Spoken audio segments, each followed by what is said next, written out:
नमस्ते। आप सबका इस 11वें सत्र में स्वागत है। आइए हम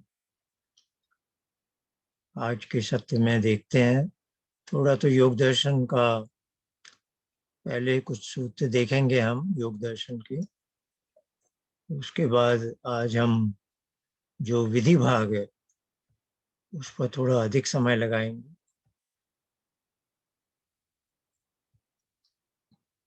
तो पिछली बार हमने पतंजलि के योग दर्शन का आकार समझा था कि उसमें 3 श्रेणी के लोगों के लिए उन्होंने 3 प्रकार से उपदेश दिया है। समाधिपाद पहले अध्याय में योग का, दूसरे अध्याय में किया योग का, और उसी में आगे चलकर तीसरी श्रेणी के लोगों के लिए अष्टांग योग का। आज हम इसका आरंभ करते हैं। ये योग दर्शन का विहंगावलोकन एक तरह से। मैं देखता हूँ कि आपको 2 स्लाइड दिख रही हैं क्या?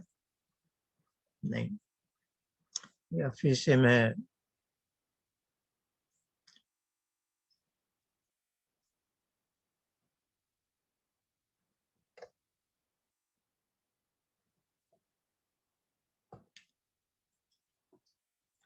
तो बाईं तरफ इधर पतंजलि योग दर्शन है, समाधिपाद।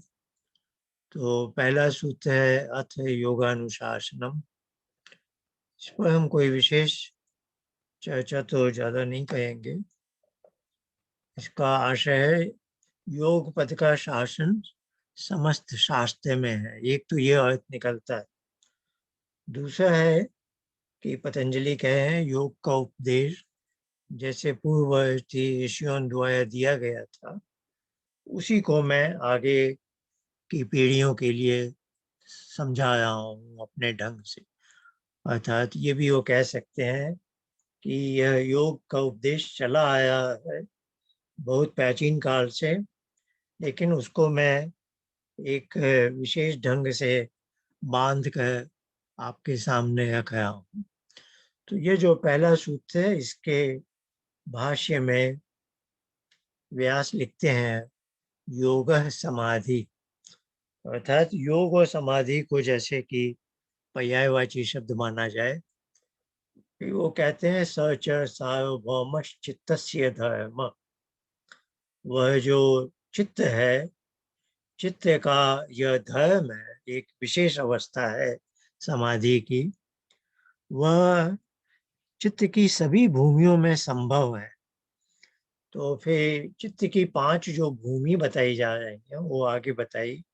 क्षिप्त, मूढ़, विक्षिप्त, एकाग्र, निरुद्ध, चित्त भूमय। तो वो कह रहे हैं चित्त की 5 भूमियां हैं। क्षिप्त है जब बहुत तेज गति से चंचल हो जाता है। मूढ़ है जब उसे कुछ समझ में ही नहीं आता, यानी बहुत जैसे नींद आ रही हो, है ना। विक्षिप्त है जैसे इस समय हमारी अवस्था है, थोड़ी देर के लिए हम कुछ बात ध्यान से सुन लेते हैं लेकिन फिर हमारा चित्त कुछ और दिखाने लग जाता है, इधर उधर भटक जाता है। अब इसी चित्त को हम एकाग्र अवस्था में ले जाए जिसको हम ध्यान बोलते हैं, हम ओंकार का मानसिक जप। तो वह जप की जब एक तांता हो जाती है, जब कोई और व्यवधान नहीं आता है, तब हमारी एकाग्र अवस्था होती है। और चित्त में कुछ भी हलचल ना हो, कुछ भी नहीं हो, जिसको हम ब्लैंक माइंड कह सकते हैं, वह है निरुद्ध अवस्था, है ना। तो बहुत आरंभ में व्यास में अपने भाष्य से बता रहे हैं चित्त की 5 अवस्थाएं हैं। और पहली जो 3 अवस्थाएं हैं वह सामान्य सांसारिक गतिविधि में है। इसको व्युत्थान भी बोलते हैं कि चित्त इधर से उधर भटकता रहता है। तो योग का जो रास्ता है, योग मार्ग पर चलने के लिए एकाग्र अवस्था और अंत में निरुद्ध अवस्था को पाना होता है। तो दूसरा सूत्र है भी योगश चित्त वेत्ति निरोध, चित्त को निरुद्ध अवस्था में लाना है। लेकिन निरुद्ध अवस्था को हम समाधि भी बोलेंगे, लेकिन उसके पहले एक एकाग्र अवस्था भी आती है जिसको हम ध्यान बोलते हैं।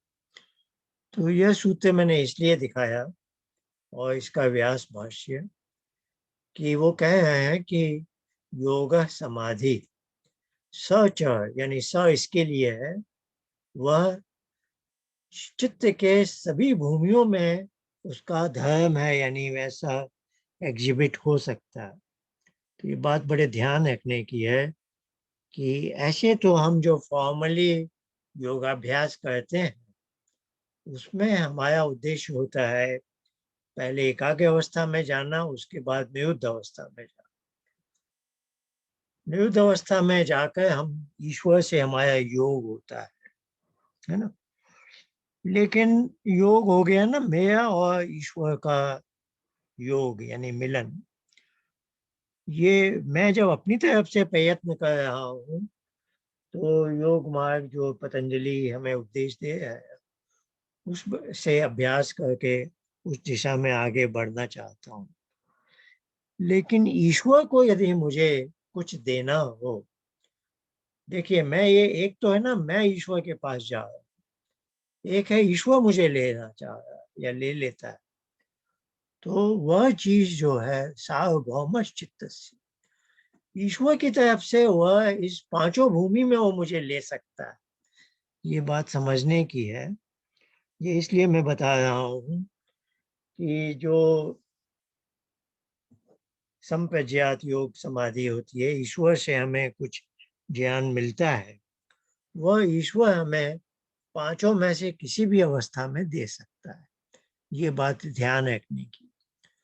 और इसी के संदर्भ में आगे भोज व्यक्ति मैं आपको ये भेज चुका हूँ, है ना, योग दर्शन का व्यास भाष्य और भोज व्यक्ति, उसका हिंदी अनुवाद है स्वामी विज्ञानाश्रम का। तो भोज ने एक बड़ी विचित्र बात कही कि चित्त भूमि और यहाँ बुद्धि बोधात्मा भी है, बुद्धि भूमि भी है। ये लाल रेखाओं से जो एकांकित है वो मैं इसलिए बता रहा हूँ, मूल विषय नहीं है अभी का मेरा, पर चित्त और बुद्धि को यहाँ पर्यायवाची रूप में भोज ने रखा है। तो वह इसलिए है कि क्योंकि एक थोड़ी सी भ्रांति है कि चित्त क्या है। बल्कि स्वामी विज्ञानाश्रम ने भी पता नहीं ऐसे क्यों कल्पना कर ली कि उन्होंने समझा कि बुद्धि अहंकार मन ये तीनों को मिलाकर जो इनका एग्रीगेट है, समूह है, उसे चित्त कहा जाता है। तो आप जानते ही हैं, इसलिए हमने पिछले 10 सत्र बुद्धि अहंकार मन और चित्त को समझने में, पुष्ट करने में लगाए हैं, क्योंकि इनके बारे में बहुत भ्रांति चल रही है। तो ये मैंने इसलिए दिखाया कि व्यास ने और भोज ने चित्त और बुद्धि का प्रयोग लगभग पर्यायवाची ढंग से किया है, अर्थात बुद्धि को ही वो चित्त मानते हैं। और हमने ये विस्तार से देख लिया है कि हाँ, बुद्धि एक विशेष परिस्थिति में चित्त कहलाती है। वह बुद्धि तब कहलाती है जब वो विचार प्रक्रिया में हो, विचार की वृत्ति नहीं चल रही है, चिंतन विचार नहीं है, तब वह चित्त मानते हैं, है ना। तो यहाँ भोज ने कहा कि ये योग और समाधि है, ये सब प्राणियों का धर्म है। बड़ी विचित्र अनोखी बात है। जैसे पशु पक्षी सदा योग में ही रहते हैं, है ना? क्योंकि वो हमेशा इंस्टिंक्ट से काम करते हैं और इंस्टिंक्ट ईश्वर प्रदत्त है। तो जैसे ईश्वर उन्हें चला रहा है, जो भी उनकी गतिविधि है ना, हमें तो ईश्वर ज्ञान देता है एक विशेष परिस्थिति में। तो ये अभी दूसरा सूत्र था, योगश्च चित्त वेत्ति निरोध। तो योग या समाधि की अवस्था हमें कब प्राप्त होती है? जब चित्त की वृत्तियां एकदम रुक जाती हैं। तो पतंजलि ने योग की परिभाषा दे दी, चित्त की वृत्तियों का निरोध हो जाने पर योग की प्राप्ति होती है। उसके बाद की अवस्था बताते हैं तीसरे सूत्र में, तदा द्रष्टु स्वरूपे अवस्था। तब जो ये जो दृष्टा है, जो पुरुष है, जो आत्म तत्व, वह अपने स्वरूप में अवस्थित हो जाता है। अन्यथा वो चित्त को निहारता है, चित्त पर जो कुछ भी हो रहा है उसी को देखता है। यहाँ तक सीमित है तो यह उसकी ज्ञान वृत्ति है, वो जानता है कि चित्त पर क्या आया है। पर यदि वो उसको अपने ऊपर ओढ़ ले, अपना ले, तो वो भोग वृत्ति भी बन जाती है। लेकिन अब योग की जो अवस्था है उसमें कि चित्त वृत्ति का पूरा निरोध हो चुका है, तो चित्त पर अभी कुछ भी नहीं है, कोई वृत्ति मात्र भी नहीं है। तो अब ये जो पुरुष है वह अपने स्वरूप में अवस्थित है, जिसको चिद रूप कहते हैं। जो चिद रूप, ये चिद चित्त वाला नहीं है, ये चित्त है सच्चिदानंद वाला चित्त, जिसमें अर्थ है चैतन्य। तो ये जो पुरुष है यह अब अपने चैतन्य स्वरूप में है। तो जिसको लिखा यहाँ पर भोज ने, चित्त मात्र, चित्त है और मात्र है, तो ये संधि के नियम से त से न हो गया है। वह द्रष्टु पुरुषस्य तस्मिन् काले, वह जो पुरुष दृष्टा है, ये दोनों षष्ठी एक वचन में है। दृष्टा पुरुष का ये सप्तमी में है, उस समय में, उस काल में, स्वरूप में चित्त मात्रताया अवस्थानम स्थिति भवति। अपने जो उसका जो मूल कॉन्शियस रूप है, जो उसकी चेतना है, उस रूप में वो बैठ जाता है ना। तो उत्पन्न विवेक ख्याते चित्त संक्रमण भावात, चित्त का में जो संक्रमण का अभाव हो जाता है और उससे विवेक ख्याति की प्राप्ति होती है। तो ये विस्तार से हमें व्यास और भोज अपने भाष्य में समझा रहे हैं कि पतंजलि का आशय क्या है। इस स्लाइड का मैंने शीर्षक रखा है समापन एक क है। तो पिछली बार मैंने कहा था 3 श्रेणियों के लोगों के लिए उपदेश दिया जा रहा है। तो जो उत्तम श्रेणी के लोग हैं उनके लिए यह समाधिपाद का उपदेश है और यह उपदेश उनके लिए पर्याप्त है। अब यहाँ भी 3 परिस्थितियां आती हैं, तो है तो उत्तम श्रेणी के लोगों के लिए, पर उत्तम श्रेणी में भी 3 तरह के सब डिवीजन आ गए हैं, जैसे कि उप विभाग हैं। तो एक उप विभाग जो सर्वोत्तम श्रेणी का व्यक्ति है, उसको इस 3 सूत्रों में ही योग का उपदेश मिल गया कि योगश चित्तवृत्ति निरोध तदा द्रष्टु स्वरूप अवस्थान।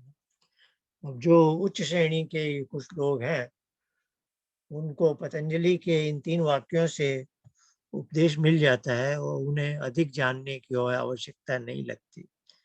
वो बस सीख गए हैं कि अपने चित्त की गतिविधि को रोकना है, इससे मुझे अपने स्वरूप को मैं जान जाऊंगा, वही विवेक ख्याति है और जो भी कुछ है उसके आगे की अपनी यात्रा चल पड़ेगी। तो इसलिए हमने इसको कहा समापन एक क है।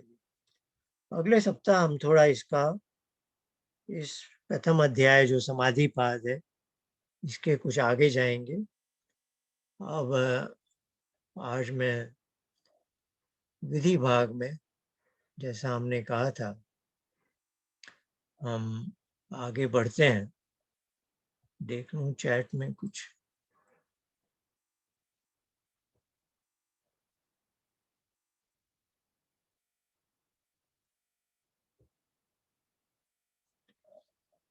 हाँ जी, अब आज हम संध्या को संध्योपासना के ढंग से सीखना चाहते हैं। आज समाज के अधिकांश लोग संध्या के मंत्र जानते हैं, संध्या प्रातः और सायं की जानी चाहिए ये भी जानते हैं, और संध्या अभी हम दुर्भाग्य से मंत्र पाठ तक ही सीमित है। असल में जब ऋषियों ने ये बनाई थी तो ये संध्या संध्योपासना है, आप संध्या की पुरानी पुस्तक देखेंगे तो संध्या को संध्योपासना लिखा जाता था। तो संध्या अपने आप में उपासना है। तो ये अब अगले कुछ समय में हम इसको संध्या को पूरा उपासना के ढंग से कैसे किया जाना चाहिए वो हम देखेंगे। तो मैं आपको पहले तो स्लाइड पर ले जाता हूँ जो हम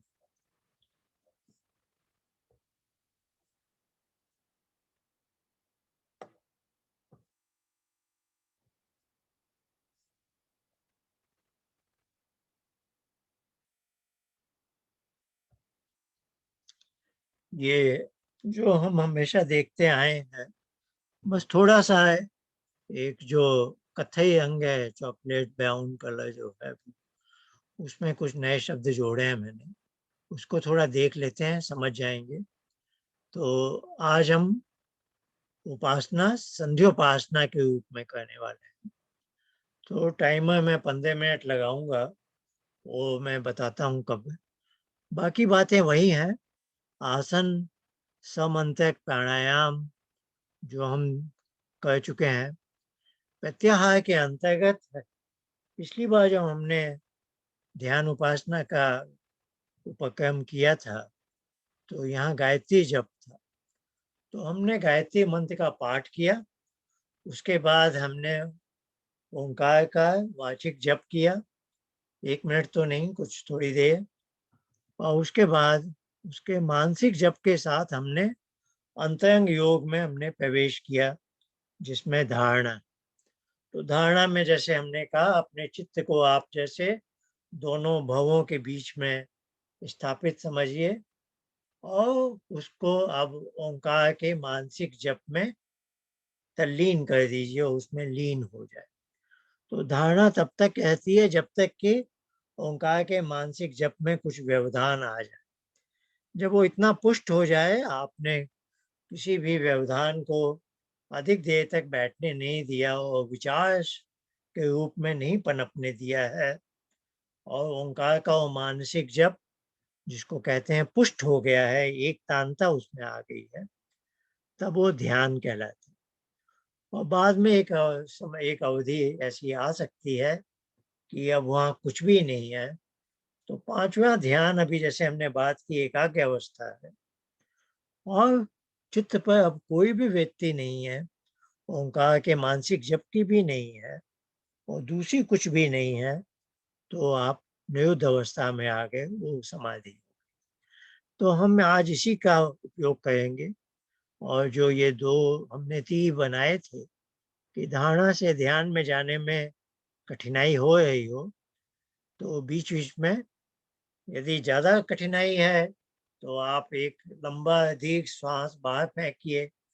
जैसे थोड़ी देर के लिए आप स्टेप नंबर 2 पर आ गए हैं, है ना? फिर 3 पर जाइए, ओंकार का थोड़ा वाचिक जप एक बार किया, फिर धारणा में आने की कोशिश कीजिए।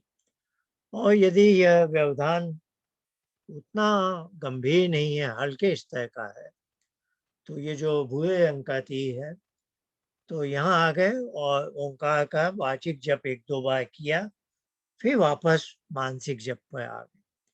तो ये जो वाचिक जप होता है, यह प्रत्याहार के अंतर्गत हम गिनते हैं।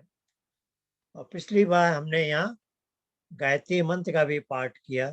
और ध्यान रखिएगा, अंतरंग योग में जाने के समय हमारे साथ केवल ओंकार का मानसिक जप ही जाए।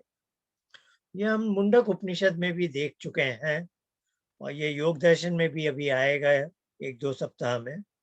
तस्य वाचक प्रणव तज्जपस तदर्थ भावना। तो ये प्रणव का ही जप अंतरंग योग में हमारे साथ जा सकता है और कोई चीज हम साथ नहीं ले जा सकते धारणा से, है ना? और ये भी जैसे मुंडक उपनिषद में वो धनुष बाण का उदाहरण था कि धनुष क्या था, वो प्रणव का जप है, प्रणव ध्वनि। और बाण है मैं स्वयं, और लक्ष्य है उस ब्रह्म से गोद में पहुंचना। तो जब वो बाण धनुष को छोड़कर निकल जाता है, अब उसका धनुष से कोई संबंध नहीं रहता। तो जब हम प्रभु की गोद में पहुंचते हैं तो ओंकार भी हमसे छूट जाता है। तो ये जो स्टेप्स हैं ये आपको अच्छी तरह से समझ में आने चाहिए। तो गायत्री मंत्र की उपयोगिता पिछली बार हमने देखी कि ये हमें उस दशा में ले जाने में बहुत सहायक है। तो आज हम देखेंगे जो वैदिक संध्या ऋषियों ने बनाई है, जो अष्टांग योग के साथ मेल खाती है, वह भी हम उसका मंत्रों का पाठ करेंगे। इसको आप ऐसे समझिए कि योग में जाने के लिए जैसे उसके पूर्व की तैयारी है, ये मंत्र पाठ कभी भी अपने आप में योग या उपासना नहीं होता है। वो आपके मन को इसके लिए तैयार करता है, और ताकि अगले स्टेप थोड़े आसान हो जाए, है ना? तो वैदिक संध्या के मंत्रों का पाठ हम करेंगे यहाँ पर। इसके बाद हम 1-2 बार ये हम कहेंगे तब तक जब तक बाद में गायत्री मंत्र आता है ना। तो हमारी संध्या आरंभ होगी शन्नो देवी विष्टय से, फिर प्राणायाम मंत्र, घर्षण मंत्र आएंगे, मनसा परिक्रमा मंत्र आएंगे, फिर 4 उपस्थान मंत्र आते हैं, उद्वयम उदुत्यम ऐसे। उसके बाद जो गायत्री मंत्र आएगा उसे आप समझिए वो असली गायत्री जप है। उसको हम 3 बार गायत्री मंत्र बोलेंगे वहां पर। उसके बाद मैं टाइमर लगाऊंगा 10-15 मिनट का, और फिर हम जिसे हम कहते हैं ध्यान उपासना, उसमें जाने का यत्न करें। तो आज हम इस माध्यम से जा रहे हैं। तो मैं आसन को भी, आसन पर हमने विशेष चर्चा नहीं की थी, आज इस पर थोड़ी चर्चा करते हैं। तो जो कुछ भी मुझे आसन पर कहना है वो आज अभी कहूँगा मैं। और अब मैं भी अपनी आसन बदल रहा हूँ ताकि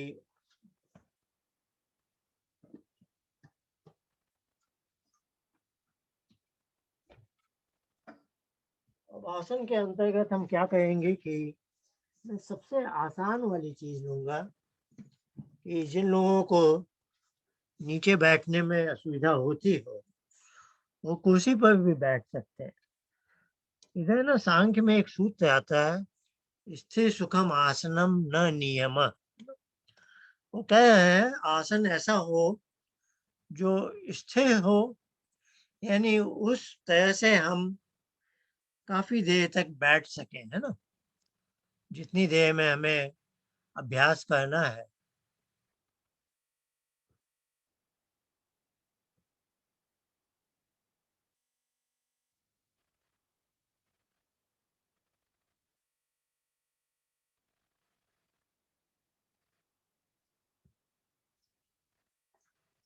तो हम आसन में क्या करूंगा, मैंने कहा ना कपिल ने सांख्य में लिखा है स्थिर सुखम आसनम न नियम।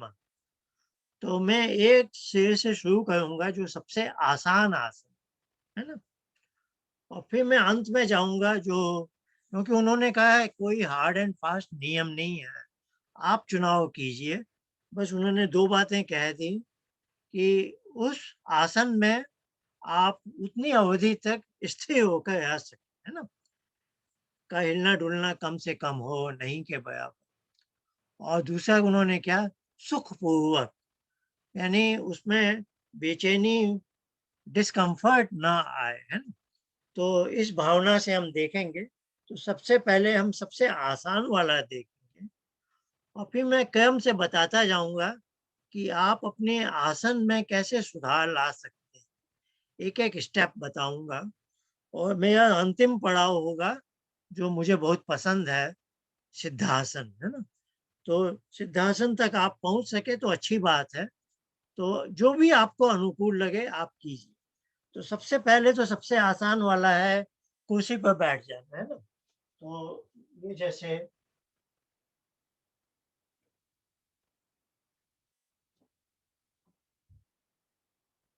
ये सिंपल एक बहुत सीधी सादी कुर्सी है जो हमारे पैर डाइनिंग टेबल के साथ होती है ना। इस पर आप सबसे आसान वाला है, ऐसे बैठ कर आप हाथ चाहे तो इधर रख लीजिए घुटनों पर, या ऐसे जोड़ लीजिए। हाथों की पोजीशन आपकी इच्छा पर। तो सबसे आसान तो आपका ऐसे है, थोड़ा पीठ जितनी सीधी हो सके, चाहे तो साया भी ले लीजिए और इसमें आप ध्यान उपासना का अभ्यास कर सकते हैं।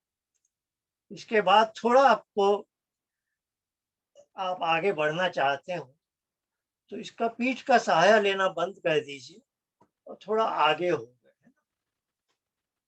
अब इसका भी आप अभ्यास कीजिए। यानी आसन में मैं चाहता हूँ एक प्रोग्रेसिव प्लान आप बना सकते हैं कि कैसे थोड़ा-थोड़ा आगे बढ़ना। ये हो गया कुर्सी वाला। पर हाँ, सोफ़ा पर मत बैठिए कभी, है ना? कुर्सी भी बैठिए तो बहुत अधिक कुशनिया ना हो, है ना? बहुत ज़्यादा गद्दी ना हो। बस आपको थोड़ा ठीक लगे, है ना? और भुजाएँ नहीं है, आर्मलेस चेयर है ना? देखिए इस कुर्सी की कोई भुजा नहीं, है ना? तो ये आपका स्टार्टिंग पॉइंट हो सकता है। अब आपकी इच्छा है कि थोड़ा और आगे बढ़ने की,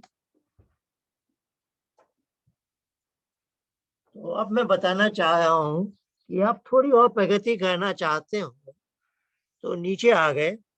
नीचे आना में भी आप सहारा ले सकते हैं, जैसे मैंने अभी दीवार का सहारा लिया है, देखिए। आपको दिखाई दे रहा होगा कि मैं अभी दीवार का भी मैंने सहारा नहीं लिया है, एक कुशन भी रखा है ना? तो आप बहुत आसान से कुर्सी से नीचे उतरने का आपको अभ्यास करना हो, आप पैर नहीं मोड़ सकते हैं, भले ही मत मोड़िए, जैसे मैं थोड़ा आपको दिखा रहा हूँ। देखिए बहुत आसान है, ऐसे भी आप बैठ सकते हैं, है ना?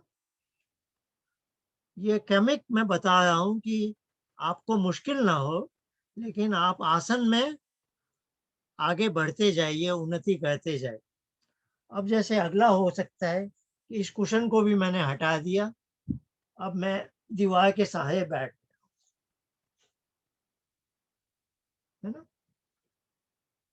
ये भी आसान है, क्योंकि बहुत से लोग घुटने मोड़ने में मुश्किल होती है।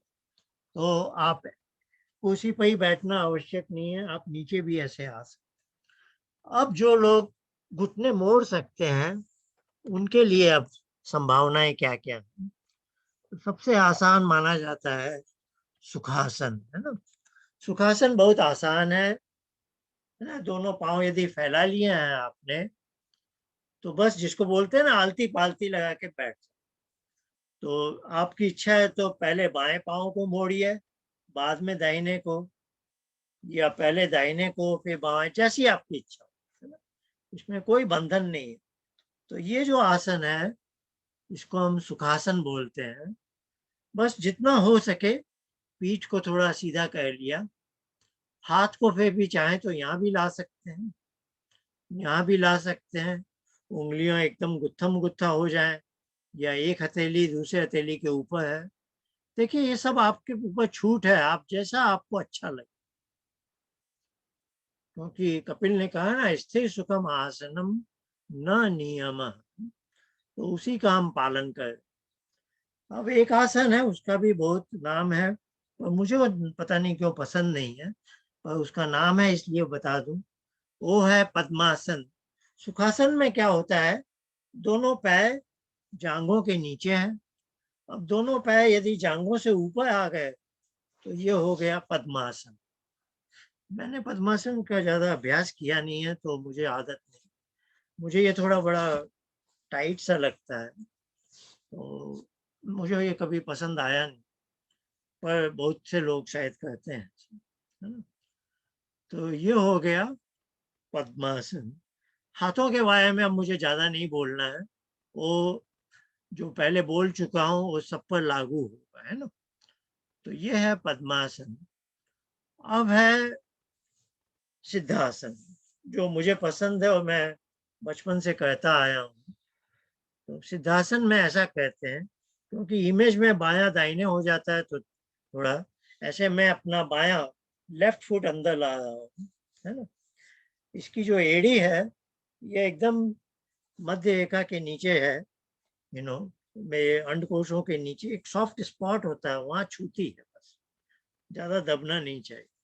तो ये हो गया स्टेप 1।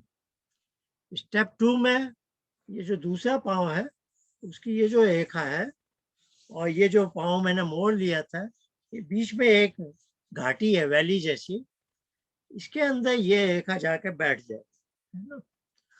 थोड़ा देखने सुनने में थोड़ा कठिन लग सकता है, पर बहुत आसान है। अब तीसरा स्टेप है कि आपने दाहिना हाथ मैंने लिया जैसे, और ये जो बाएं पाँव का अंगूठा बड़ा, इसको ऊपर खींचा। अब ये यहाँ दिखने लगे। ये सफेद मोजा है तो थोड़ा दिख नहीं रहा होगा शायद आपको, जहाँ में ये उंगली है, ये बड़ा अंगूठा है। तो ये हो गया सिद्धासन, और इसको फिर टाइट ऐसे कर लिए वापस। ये बहुत ही अच्छा आसन है। इसमें आप अभ्यास से काफी देर तक, 1.5-2 घंटा भी बैठ सकते हैं, ज्यादा भी।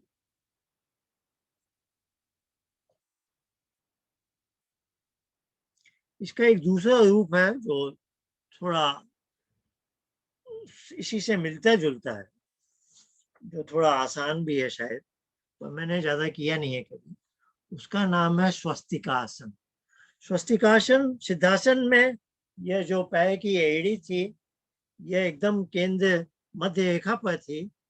अब ये पूरा पांव जैसे जंघा पर लग गया हो, तो ये बन जाएगा स्वस्तिकासन। बाकी सब वही है। सिद्धासन और स्वस्तिकासन में बहुत मामूली अंतर है। आइए, अब ये आज आसन की बात हो गई। अब हम अपने अपने आसन में जैसे आप चाहे बैठ जाइए। अब हम संध्या आरंभ करते हैं। और जैसा मैंने कहा था,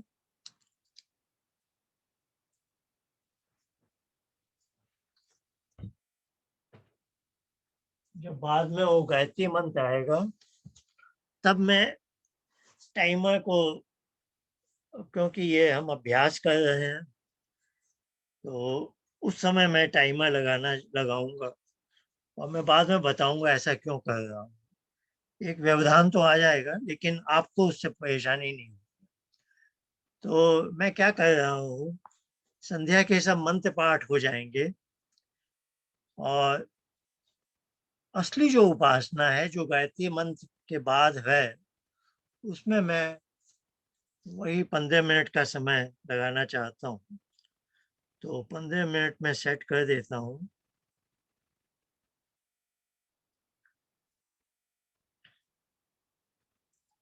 उस समय मैं इसका स्विच ऑन कर दूंगा, ठीक है ना, 15 मिनट, ताकि हम वो जो असली उपासना का कालखंड है ना, वो 15 मिनट ही है। और संध्या के मंत्रों के द्वारा हम अपने आप को, तो आज आपको लगेगा कि हाँ, संध्या के मंत्र पाठ के साथ उपासना में जाना एक थोड़ा अलग ही अनुभव होगा, आपको अच्छा लगेगा, और क्वालिटी अच्छी भी होती है। तो आइए, अब मैं आपको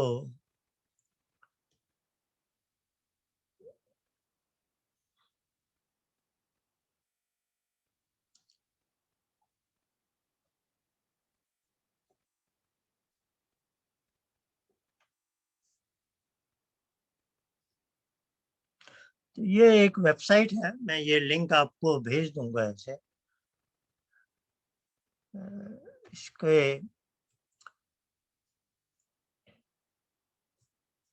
ये लिंक अभी मैं आपको चैट में डाल देता हूँ, ताकि भूल ना जाऊं बाद में।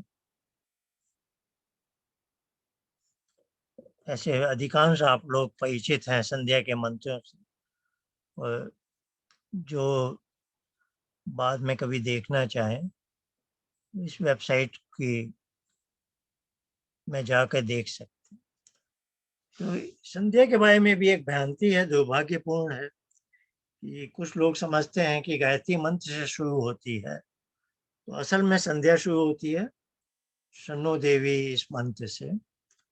इसके पहले गायत्री मंत्र का व्यवधान का वो लिखा हुआ आता है, और वो एक विशेष क्रिया के लिए है, कि आप स्नान करके आए हैं, आपके बड़े बाल हैं इधर बिखरे हुए हैं, तो बालों को सहेजते समय गायत्री मंत्र का पाठ करने का औचित्य बताया गया है। लेकिन वो संध्या का अंग नहीं है। संध्या असल में यहाँ से शुरू होती है। तो हम संध्या कहते जाएंगे, थोड़ी देर के बाद प्राणायाम मंत्र आएंगे, तब हम 3 बार प्राणायाम करेंगे। उसके बाद संध्या के मंत्र पाठ ही हैं। आप में से बहुत से लोग मंत्रों के अर्थ से परिचित हैं, तो मंत्र के साथ साथ अर्थ का भी आप विचार कर सकते हैं। फिर अंत में जाके जब गायत्री मंत्र आएगा, उसके बाद हम जिस ढंग से ओंकार जप के माध्यम से धारणा, ध्यान, समाधि करते हैं, उसका उस 15 मिनट का हम उस ढंग से उपयोग करेंगे। आइए अब संध्या आरंभ करते हैं। ओम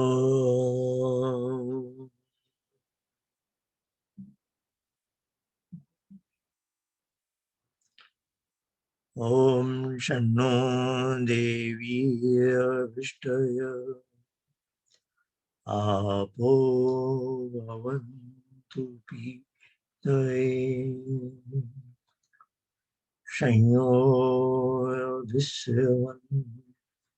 नः ओम वाक् वाक् ओम प्राणः प्राणः ओम चक्षुः चक्षुः ओम श्रोत्रम् श्रोत्रम् ओम नाभिः ओम हृदयम् ओम कंठः ओम शिरः ओम बाहुभ्यं यशोबलम् ओम करतल करपृष्ठे।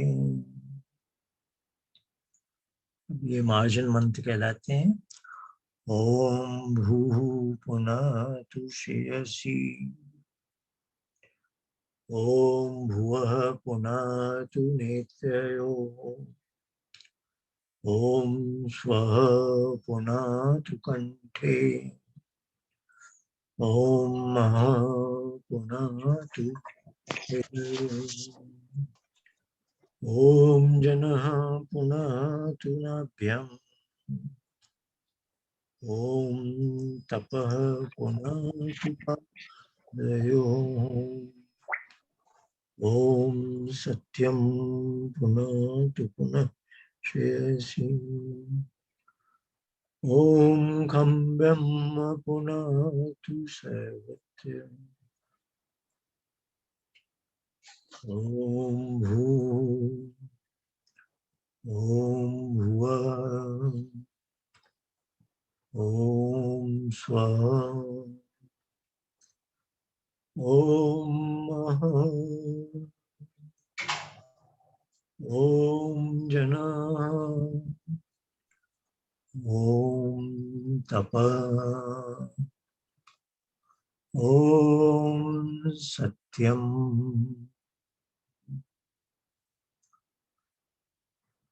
आइए 3 बार प्राणायाम करेंगे।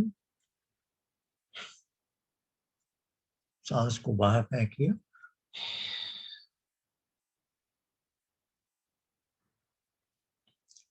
ओम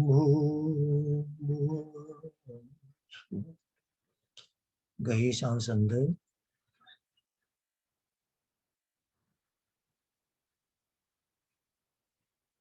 ओम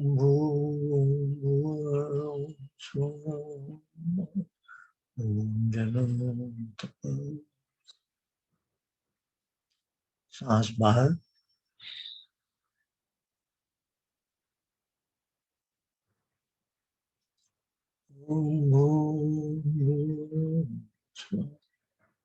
सांस अंदर।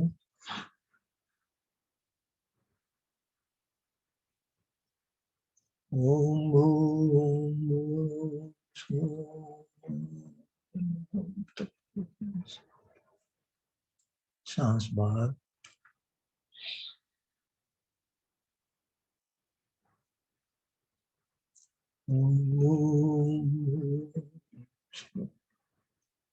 श्वास अंदर।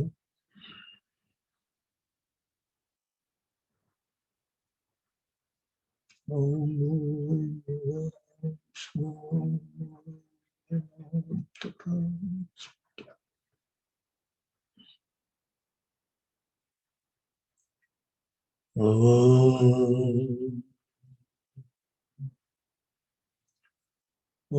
मृतञ्च सत्यञ्च विद्यातपसु ध्येयायत ततोऽत्ययत ततः समुद्रो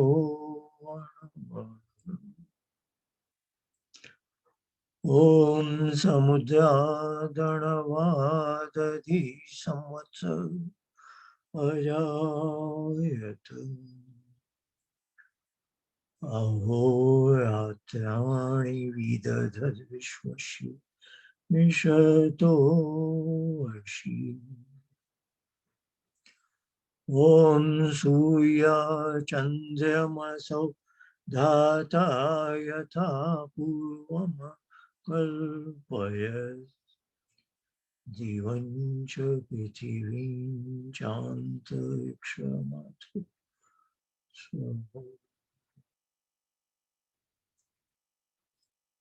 ॐ शन्नो देवी अभिष्टय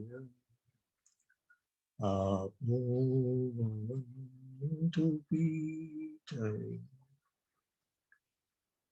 संयोगविश्रवन्तु नः ॐ प्राचीदिवग्न्यधिपतिरसितो रक्षितादित्या निशवम् तेभ्यो नमोऽधिपतिभ्यो नमः रक्षितेभ्यो नमः ईशुभ्यो नमः भ्योऽस्तु योऽस्मद्वेष्टियं दुष्मस्तम् भोजं मे दत्मः ॐ दक्षिणादिगिन्दु दीपतिस्थिरश्चिराजी रक्षिता पितरीश्वर तेभ्यो नमो दीपतिभ्यो नमो रक्षितेभ्यो नमः ईशुभ्यो नमः भ्योऽस्तु योऽस्मद्वेष्टियं वयं दुष्मस्तम् भोजं मे दद्मः ॐ प्रतीचीदिवर्णोऽधिपतिपदको रक्षिता नः मिषव तेभ्यो नमो अधिपतिभ्यो रक्षितेभ्यो नमः ईशुभ्यो नमः भ्योऽस्तु योऽस्मद्वेष्टियं वयं दुष्मस्तं भोजं मे दद्मः ॐ उदीचीदिक्सोमो दीपतीश्वरो रक्षिता अशनिषव तेभ्यो नमो दीपतिभ्यो नमः रक्षितेभ्यो नमः ईशुभ्यो नमः भ्योऽस्तु योऽस्मद्वेष्टियं वयं दुष्मस्तम् भोजं मे दद्मः ॐ ध्रुवादिग्विष्णुरधिपतिः कर्म शगीवो रक्षिता विबुधैषव तेभ्यो नमो अधिपतिभ्यो नमो रक्षितेभ्यो नमः ईशुभ्यो नमः भ्योऽस्तु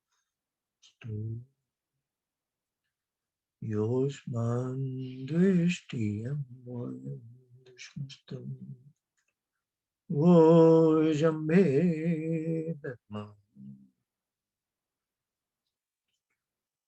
ॐ ऊर्ध्वादिबृहस्पति अधिपति शुद्धो क्षितावशनिशौ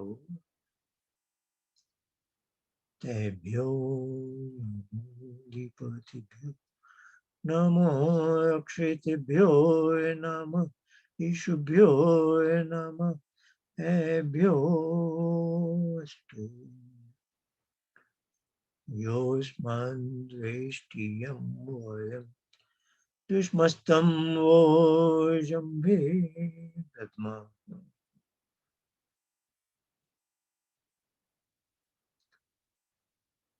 ॐ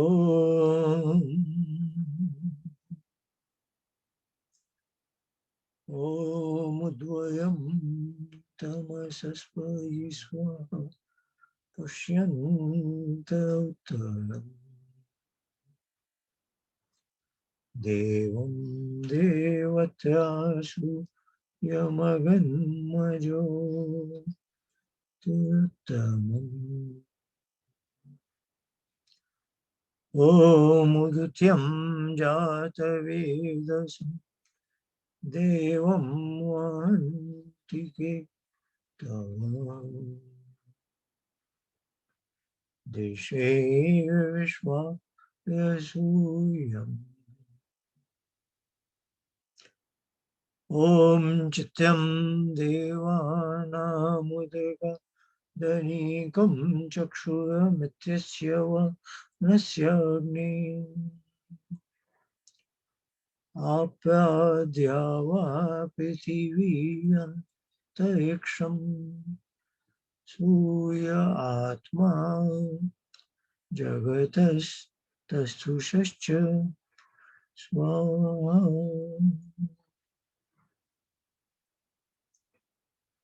ॐ तच्चक्षुर्देवहितं पुरस्तात् चुक्रामुच्चय पश्येम शरदर्शनम् जीवेम शरदर्शनम् शृणुयाम शरदर्शनम् प्रब्रवाम शरदर्शनम् अदीनस्य शरदर्शनम्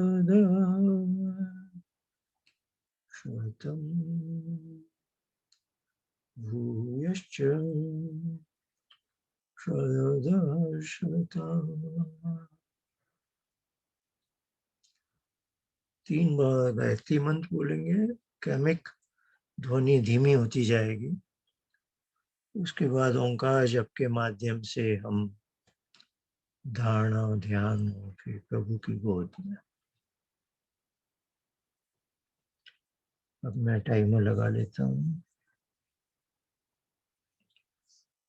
ओम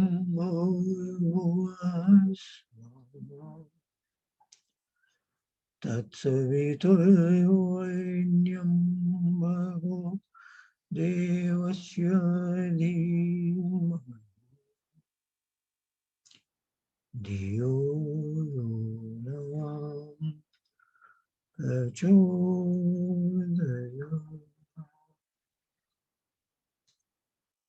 ॐ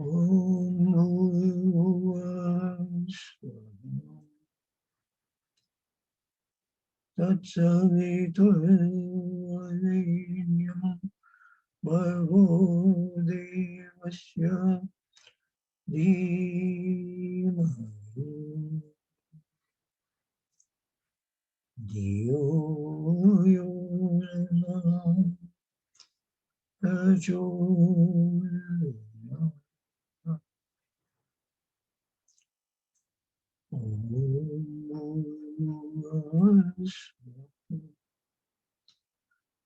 तत्सवितुर्वरेण्यं भर्गो देवस्य धीमहि धियो यो नः प्रचोदयात्।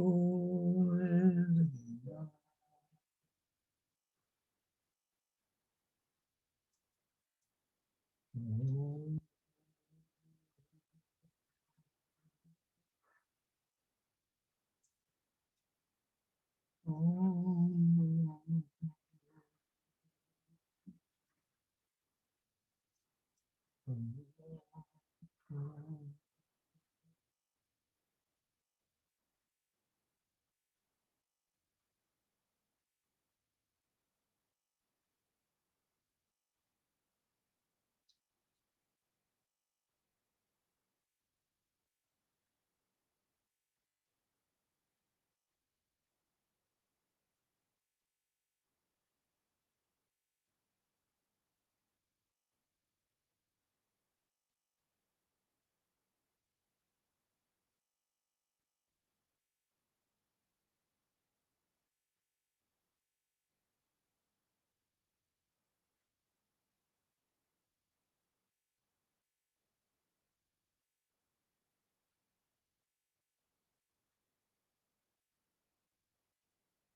हे ईश्वर दयानिधि,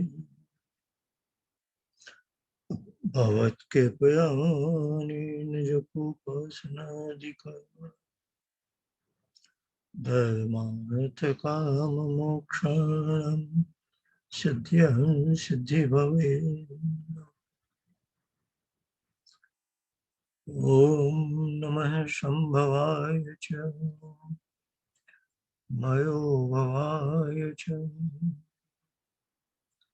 नमः शङ्कराय च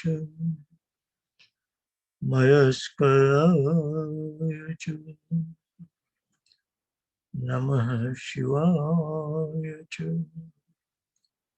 शिवतराय च। ओम शांति शांति शांति।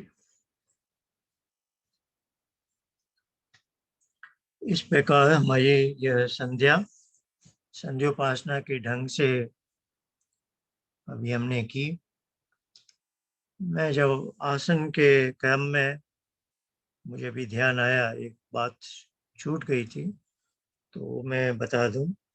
जब हम नीचे बैठते हैं तो सुखासन, पद्मासन, सिद्धासन, स्वस्तिकासन, इसका कुछ आप अभ्यास करें तो कुछ कठिनाई लगे तो शुरू में ऐसा भी कर सकते हैं, एक तकिया या कुशन लेकर थोड़ा सा उसका भी सहारा ले सकते हैं।